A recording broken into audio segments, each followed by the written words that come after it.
Partita la staffetta femminile 4%.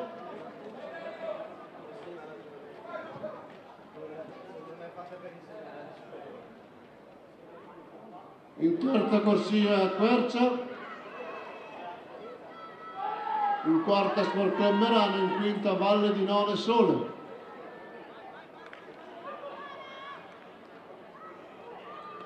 E la Quercia Trentingrana al comando, la terza frazione la corsa da Linda Brusco.